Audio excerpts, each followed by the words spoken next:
ndakora ivyo mu gifaransa bita baju, mu kirundi no byita nk'amatara magufi n'umuntu ashobora kwifashisha mu mashambre canke muri salo nyene.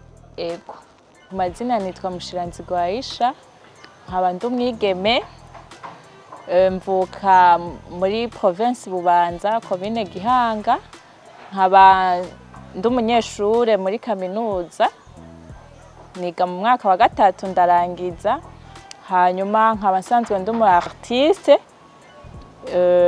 nkora ibintu bijanye no gushushanya, nkashushanya amatablo akora muri decor nkoresheje irangi. Ego nkakora n'utundi nyene tujanye no gushariza amazu. Uyu mwuga mu kuwutangura nawutanguye ndi muto cane, byanjemwe niga mu mashuri mato cane, ariko kuwufata nk'umwuga ndabitanguye nashitse muri kaminuza niga mu mwaka wa kabiri. Icambere nuko guhera muri ubwo buto nagumye ndabikunda, nkumva biri muri jewe. Hanyuma icya kabiri nuko nabonye malgré yuko turiko turiga igitigiri c'abanyeshuri gishishikara kugwira, ariko ubuzi tuba turi sanse turiko turigira bushishikara kugabanuka. Hanyuma inspiration ciranzamwo kubera nasanze mfise impano ati reka ndayidevelope. Iyi tablo ikozwe mu irangi nyene ncapa ku gitambara, nkagerageza gukoresha amarangi mba niyumvamwo jewe bivanye n'ico nshaka gukora. Ndafise iyindi nongereza nkashiramwo ubuhinga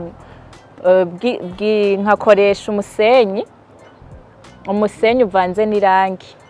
Ego nkashushanya ico nshatse gushushanya nongerejemwo umusenyi. Izindi ni z'amarangi nyene. Ego amarangi bisanzwe, iyi nta musenyi urimo.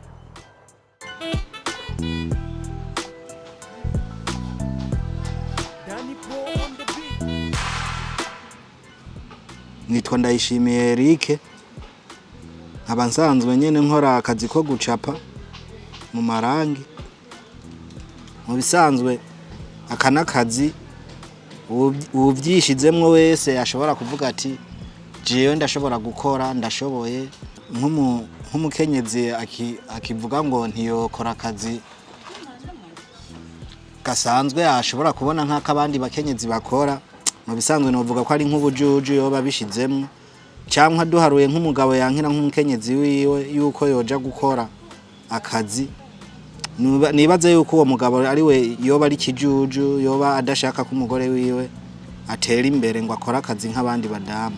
Mu bisanzwe aka nakazi uvyishizemwo wese ashobora kuvuga ati jewe ndashobora gukora, ndashoboye, kubera ngaha arashobora gukora akaronka amahera, akaronka udufaranga two kwifashisha nyene agatunga umuryango, akikenura mu tuntu tumwe tumwe nyene twankenerwa, akaba atari atokwamari nzeye iki ku mugabo, mpaka umugabo aba ari wa mpiki, akaba nawe yo kwigurira nako gatenge.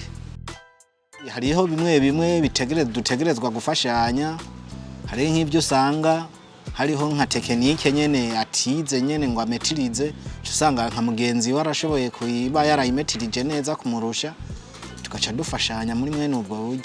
Kuva aho ndabitanguriye hari ico binzanira, niyo mpamvu binampa n'inkomezi zo kubibandanya, kubera ugikoze umuntu agishimye ntagitwara kwa gusa, araguha nk'akankorajuma, twovuga akankorajuma, ariko ni bukebuke. Nk'urunganwe rundi nka jewe bataratahura yuko umwuga atari uw'umugabo gusa, nobahanura yuko barashoboye, twese turashoboye. Rero tuve iyo twavuye nyene dutera imbere, tugerageze nabo nyene bagerageza batarabibona babikore. Mu bisanzwe nk'umukenyezi akikumira adashaka kuvuga ngo yegera aho abandi bari, je no muhanura yuko yozokwegera nk'aho abandi bari akababaza ati mbe bigenda gute, bakaba bomwereka nk'uburyo bw'ukuntu nawe ashobora kuvuga ati je nanje nokora uku. Je icyo numva nobahanura ko bokwegera bamaze kuba bakora bakagira icyo babahanuye, bakabegera bakabereka uburyo bw'ukuntu nabo bashobora kuzokora, bakaraba nabo akarusho kari muri ivyo bikorwa. Yego.